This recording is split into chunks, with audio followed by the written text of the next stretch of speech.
Folks, we're going to keep it moving. We are so excited to have our next guest. You might have heard him from a little show called College Humor, also known as... I fucked all that up. Let me take a deep breath. There's really no rush. We can just sit in silence. Folks, you might know your next guest from a little, what the fuck is it? Platform called College Humor that I love dearly, and a show called Adam Ruins Everything. Give it up right now for Adam Conover!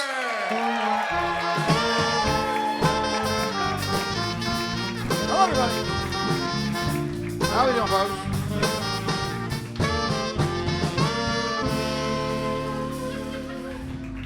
I wasn't going to cut you off early. That was great.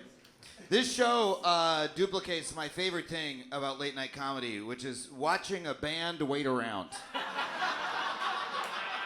Isn't that great? This is what Questlove has to do for like 10 hours a day. He just sits there. You are like, how many musicians' time can I waste on the smallest stage in Williamsburg? You guys all look so cold. You're regretting your fashion choice on your feet. I'm very happy to be here. I'm very happy. I taped my first stand-up special a few months ago. I'm really excited. Oh, thank you. Very happy about that. I'm extra happy because I got it covered by SAG-AFTRA, so I got health insurance for a year. Thank you. I love that gets the bigger round of applause. People are like, oh, you achieved a lifelong dream. Nice. You got health insurance? Nobody has that. You know, it's great. I'm very happy I have it because that means me and my girlfriend can keep seeing our couples therapist. It's like the main advantage. And honestly, the insurance shouldn't cover that problem because it is a pre-existing condition. We've been dealing with that shit for a couple of years now, and it's terminal. It's going to kill us. We're basically in a form of hospice care right now. No, everything's going very well. We have a very nice couples therapist. His name is Greg. He costs $250 a session if you got to pay out of pocket. Thank God we don't. That's how much it costs to have a guy listen to stories about you fucking. And the weird part is he's like really into the stories. He's like, oh, that's really interesting. Tell me more. I'm like, you pay me. What is this? Ridiculous. We've been together so long. Things have started to get a little weird in the bedroom. You know, does anybody else's have this problem where your dog leaves the room when you start having sex? Or is this just one person is like, finally, someone's talking about it. The fuck is up with these dogs? It should mean nothing to them. They don't notice when we're nude, but, you know, they're fine to hang out, sniff our asses and whatnot. She's sleeping in the corner. She's doing fine. But then as soon as, like, a hand slaps an ass, she's like, I'm getting the fuck out of here. And she glares at us while she leaves. She's like, ugh, what are you doing? A second time this month? Ugh. Tough. It's tough being in a long-term relationship. You know, we've been together so long that friends of ours dear friends of ours whose weddings we attended together, we've now been dating long enough that those friends are starting to get divorced. And, you know, I really wish I got to go to that, too. Wouldn't it be fun to go to the divorce? Wouldn't that be a good time? You go watch the bride and groom have their last dance. And watch them get together and super glue a wine glass back together. And then at the end, if you catch the bouquet, you can be the first person to fuck them. Wouldn't that be fun?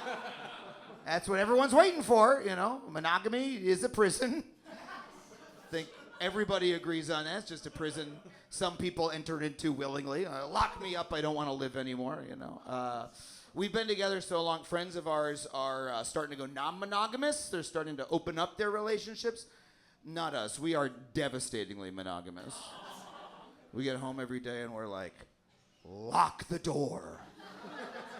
Yeah, the only way either of us is getting out of here is in a body bag, baby. Because that's what love means. Now we fuck around. You can hit me up.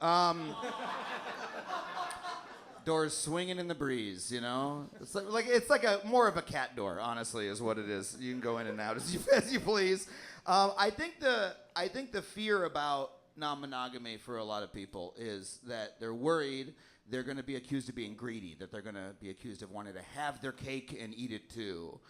And I'm like, isn't that what cake is for? What am I missing? I thought we were supposed to eat cake.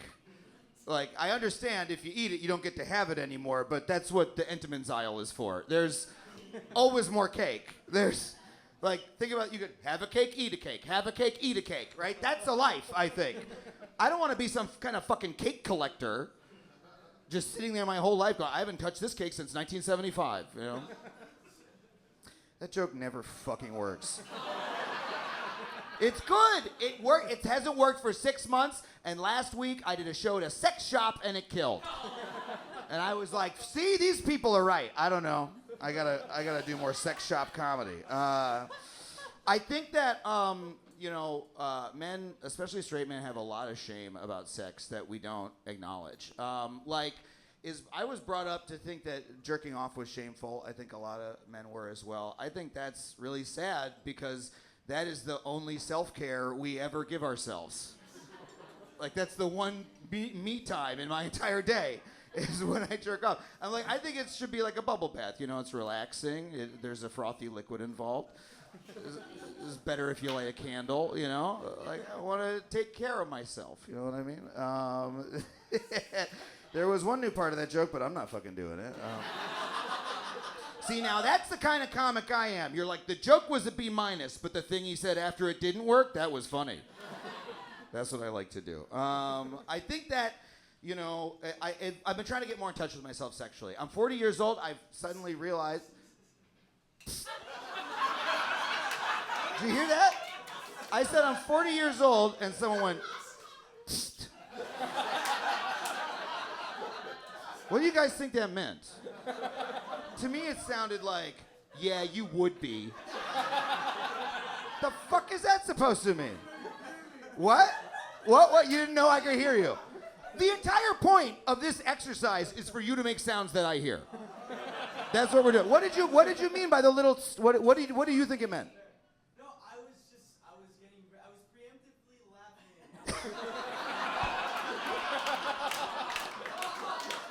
I was preemptively laughing. I was preemptively laughing. I was getting ready. I knew there was a great joke coming. That is so sweet. That is really sweet of you to say. I'll take it. No, that's very nice.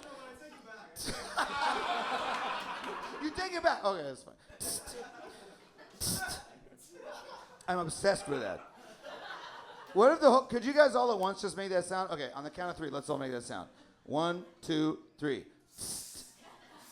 It's the first time a room full of people has ever done that. That was great. I'm 40 years old. I realized I've never been comfortable enough with my sexuality to say what I want, or to even know what I want. And I think that's because, I was raised, I'm a straight guy. I was raised with liberal values. I was raised to be aware that my sexuality can be like a threat to other people, so I have to be careful, right? That's really real. Women are threatened by men all the time. When a woman gets horny, it's wonderful. Everything is like soft and wet and inviting, When a man gets horny, it's like a gun is pointed at you. Every time I get an erection, I feel like I should yell, "This is a stick-up!" It's intimidating to have pointed at you, right? It's also intimidating to wield the thing. I'm like, I'm not qualified to use this. What if it goes off by accident and I kill somebody? Or worse, I create somebody. That's an A+ joke, thank you. So what I try to do is, I've always taken a passive role in the bedroom. I've always let my girlfriend call the shots, right? If she decides what we're gonna do, when we're gonna do it, then she'll be comfortable, right? But that's not, I'm realizing for the first time in my life, that's not great either. That's like passive aggressive, right? Because it means that I treat having sex the same way she treats when we're trying to decide what restaurant to order from. Does that make sense? She's like, what do you want tonight? Pussy? Would that be nice? And I'm like, if that's what you want, that's fine. Yeah, it's okay. No, last time I chose and you weren't happy. So I want your input. Ass, do you want some ass? You decide. Just whatever you pick is fine by me. She's like, dude, just tell me what you want to eat.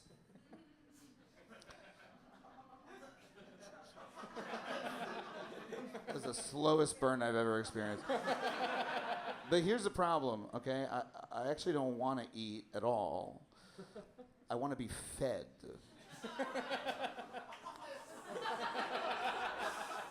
And if I can just figure out what that means, I'd be so happy. Give it up for Sky over here. Thank you very much.